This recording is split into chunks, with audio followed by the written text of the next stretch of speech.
नमस्कार दोस्तों, आज मैं बहुत गंभीर मुद्दे पर बात करूंगी आयुष्मान कार्ड के नाम पर हो रहे घोटाले के बारे में। सरकारी स्कीम का पैसा जब करप्ट लोगों के हाथों में चला जाता है, तो जो जरूरतमंद लोग होते हैं वो वंचित रह जाते हैं। ऐसे कुछ तरीके मैं आपको आसान भाषा में बताऊंगी ताकि आप समझ सको और अवेयर रहो। एक ऐसी स्कीम जो गरीबों को मुफ्त इलाज देने के लिए बनवाई गई थी, लेकिन वही स्कीम आज कुछ जगहों पर भ्रष्टाचार का जरिया बन चुकी है। मैं बात कर रही हूँ आयुष्मान भारत योजना के बारे में।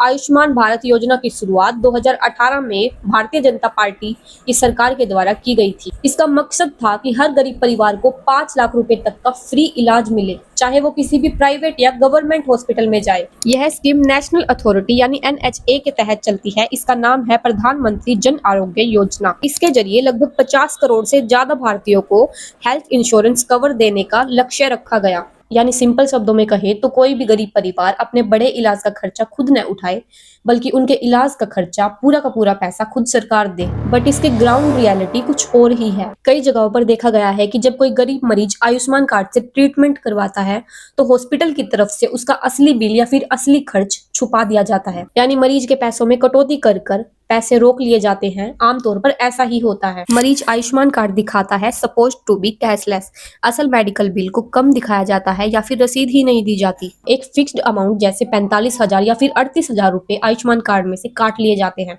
बेसिकली हॉस्पिटल्स गवर्नमेंट से पैसा लेने के लिए मरीज की HDU या फिर ICU की पिक क्लिक करते हैं, जबकि असल में खर्च और ट्रीटमेंट बिल्कुल विपरीत होता है। आसान भाषा में कहें तो जो इलाज 10,000 से भी कम दाम पर हो सकता है, उस इलाज के लिए 30-40 हजार रुपए या इससे भी ज्यादा रुपए ले लिए जाते हैं। इस योजना के तहत ट्रीटमेंट लेने पर 5 से 10 दिन तक दवाइयां हॉस्पिटल के पैकेज में शामिल होती हैं।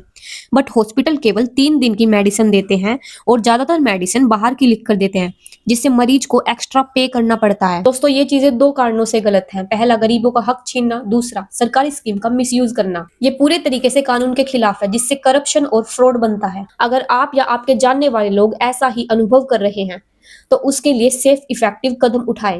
एविडेंस जमा करो, रसीद की फोटो स्कैन रखो, तारीख, डिपार्टमेंट, अप्रोक्सीमेट अमाउंट नोट करें। स्टेट हेल्थ डिपार्टमेंट NHM को ईमेल या फिर रिटन कंप्लेंट भेजो पक्की तारीख के साथ। RTI, consumer court, police FIR। अगर मामला बड़ा हो और सबूत हो तो RTI मांगकर रिकॉर्ड निकलवाओ।